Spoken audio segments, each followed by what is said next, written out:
What's happening? What's happening? What's happening? Thank y'all for tapping into the Constructive House channel, where we promote balance between people and justice is guaranteeing that those that need help the most get the most constructive help. And in the system of racism, institutions of learning have a function, and that function has been less about the truth and more about training obedience. A 6 year old black student in Polk County, Florida, was humiliated by his teacher a few days after his birthday. She sang a racist version of the happy birthday song, recorded it, and sent it to his mother as some sort of a joke. But this wasn't a mistake, it was a message. And today, we'll be unpacking the message that was sent and we'll be delivering a better message. But before we get rolling, I want to make sure you guys have the right reference point. The funny song now that I sing to you stirred up hurt feelings and anger. Happy birthday to you. You live in the zoo. You look like a monkey and you smell like one too. The funny song now that I sing to you heard stirred right. up hurt feelings and You heard anger. right. Happy birthday. And yes, we blur out the faces here. As you see, the other outlets didn't want to do it. So we make sure that we protect the innocence of minors, as you're supposed to do. But let's go ahead and get started with the facts. At Flora Avenue Elementary in Bartow, a white teacher sang, "You live in a zoo, you look like a monkey, and you smell like one too." She then recorded it, sent it to the child's mother, and laughed. This child was visibly uncomfortable. And his mother, Desiree Prather, she called it what it was: racist and humiliating. Her son hasn't returned to school since this went down. Now, I know some of y'all out there, the advocates for the non-constructive political party, now say, hey, this is just a joke, man. Kids sing it to each other all the time. But let's be clear. When a white adult calls a black child a monkey, there's nothing innocent about that at all. It's a callback to centuries of dehumanization. See, this isn't about a song. It's about power, perception, and the messages we send to our children about who matters and who doesn't. See, this teacher didn't just sing a racist song. She recorded a child without parental consent. And Florida law says that's illegal. And if this was normalized in her classroom, we got to ask, what else has been recorded? Who else has possibly been mistreated or harmed? Justice means protecting our children's dignity and their privacy, because exploitation doesn't always look violent. It doesn't always look like some scene from Law and Order. Sometimes it just looks like singing a birthday song with the camera rolling. For all we know, this could have been shared with some deviants on a group chat thread, on some little underground black website. There's all sorts of predators and deviants out there that get their kicks off about watching mistreatment of black children. Now, it's my understanding that this took place in Polk County, Florida. Yeah, Sheriff Grady Judd's county, right? So, Sheriff, where's the grandstand and press conferences about this? Why haven't you sent out your task force to investigate, go undercover like y'all do for all the other things that go on in this small county? Why haven't they went undercover and investigated if she had consent to film this child, a minor? Because if she didn't, she may have broken the law and justice may need to be served. Because the last time I checked, Florida requires all parties to have consent before a private conversation is recorded. And that includes the classroom. Unless the school had written consent for this specific recording, and I'm talking about parental consent, because a minor can't consent. So unless the school had written parental consent for this specific recording, the teacher has violated the law. Now you claim you're about protecting children, and I'm sure filming a minor in a dual party consent state is against the law. So let's produce some justice. And let's see that you get to a thorough investigation and hold one of your classic grandstanding press conferences that you like to hold prior to the judge rendering a verdict on guilty or not guilty. And I don't see why this teacher who works for the state should be held any differently than anybody else. And if you truly stand on protecting the children, this child needs to be protected as he was traumatized. He doesn't even want to go back to school because it's so embarrassing to have his teacher call him a monkey and then say he smells like a monkey. And we're going to pretend in 2025 that this is some sort of harmless joke when we've been doing that for years and years and years. Every time it's making fun of black people, mistreating black people, it's some sort of a joke. It's always made to be a joke when it comes to us. But when it's anybody else, we got to call the cavalry. We got to hold press conferences to let the world know that this will not be tolerated. We do all sorts of things when it's any other group. But when it comes to mistreating black people, there's a green light to go ahead and do it. And we got Buster saying that, blacks need to pull themselves up by the bootstraps. All they do is victim blame. All they do is blame others, and they're committing all this and they're committing all the crimes. Well, what are we going to do about this? She made a personal decision to implement her bad culture into the classroom where she's supposed to be providing an institution of a learning space for these children, not making fun of them. This is bullying. This is a form of bullying. And I am curious, what else has been recorded? Because she didn't seem to have any sort of any sort of tact. It was a joke and sent it to the parent. But you're supposed to have specific written documentation, written permission to be filming children.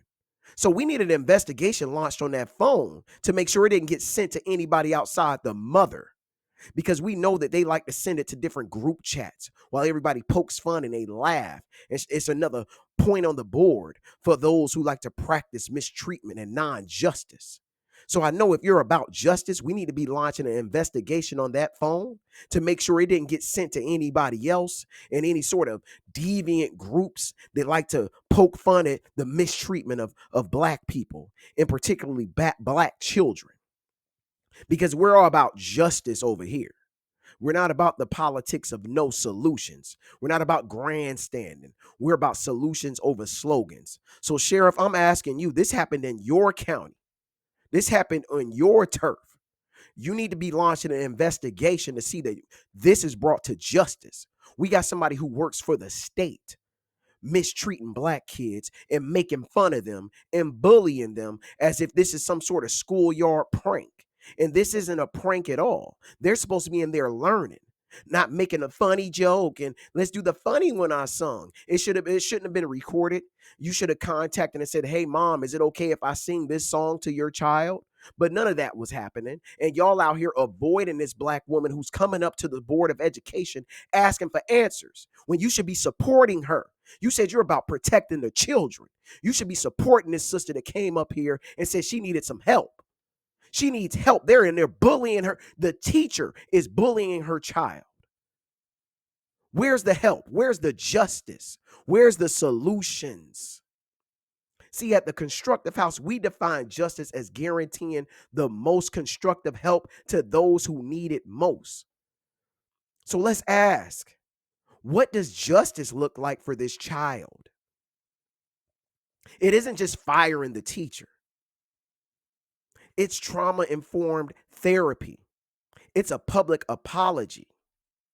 It's accountability from the board of directors, accountability from the board of education, from the district.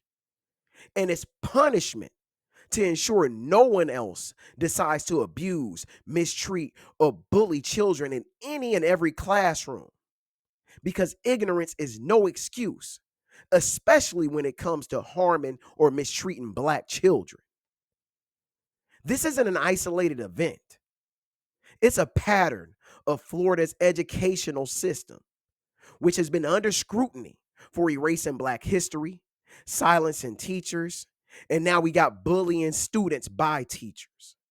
See, if we don't intervene constructively, we're just as complicit, because justice means building systems that protect our children before they're harmed, not just reacting after the fact. So, here's some preventative care measures that we can take full advantage of to make sure we protect the children from harm, humiliation, and unlawful recording in the classroom. Because, see, it looks like the Board of Education doesn't want to do it. So we'll take it upon ourselves to produce some justice around here and provide some solutions over slogans. So right now, I'm speaking to my parents in the state of Florida that you need to know your rights. Now, number one, as far as these basic solutions for protecting your children in the classroom, your legal rights in Florida, their recording laws. See, Florida is a two-party consent state, meaning both parties need to consent to any recordings going down. So teachers cannot legally record your child's voice or images without your permission in the state of Florida. And that's Florida Statute 934.03. See, the only protections that they have around filming without your permission is in the hallways for security and protective measures, not for singing no happy birthday songs. They need permission in writing for that part. See, under the Family Educational Rights and Privacy Act, you have the right to access, review, and challenge any recordings or documentation involving your child. So don't you forget that you have the right to review, access, and challenge any of these recordings. So if you think any of this has been going on, I need you to take full advantage of this and you make sure you challenge it, because this is your child and we're about protecting the children. School policy in most districts require written parental consent for any non-instructional recordings. Ask to see if your school's media and privacy policy has been posted on their website. If not, have them email it to you so you have this for your protection, so you can make sure your child is covered. Number two, we want to make sure we're taking preventative action steps, which I know I kind of went over some, but make sure you're taking preventative action steps. Request a media opt-out form. You can email that. Request a media opt-out form. If your school hasn't provided one, ask for it.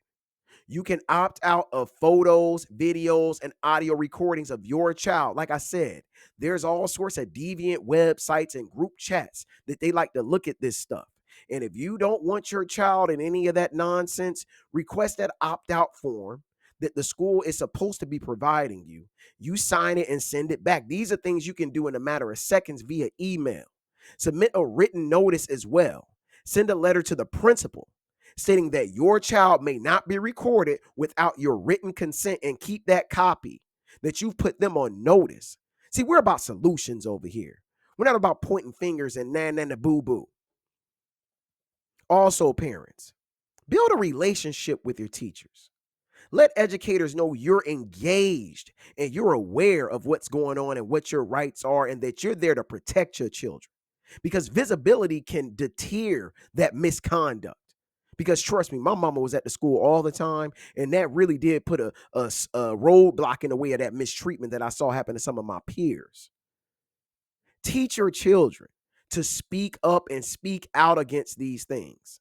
Empower your child to tell you if they've ever been filmed, photographed, or were ever made uncomfortable in class. Because school is an institution of learning. They need to be comfortable and they need to be protected in a school. Number three, document everything. If something happens, document it. Save all emails, screenshots, and any recordings. Write down the dates, names, and what was said. Be sure when you got all this information gathered that you file a formal complaint If there's been any sort of mistreatment of your child, contact the school district and request an investigation be launched. You can also file a report with the Florida Department of Education. And to all my folks that aren't in Florida, you can file it with your state's Department of Education as well. Seek legal advice if your child was recorded without your consent or has been racially targeted. Make sure you consult a civil rights attorney. See, it's time to start producing some justice around here. We need to make sure that they don't do this anymore. Your child is supposed to be going to school and getting some education, not going to school and getting bullied by their teachers. You need to make sure you demand justice. Ask for any counseling support, any staff training, and any public accountability, in addition to asking for punishment. Because, oh yes, punishment needs to be rendered to deter any others from thinking they can get away with mistreating children in the classroom or anywhere else for that matter. See, justice is constructive help, and you need to demand justice, which is giving the most constructive help to those who need it the most. See, your children deserve safety, dignity, and respect. And when schools fall short, your voice is the first line of defense, and your action is the blueprint for change. So again, know your legal rights in your state. Right now, we're talking about Florida because this happened in Florida.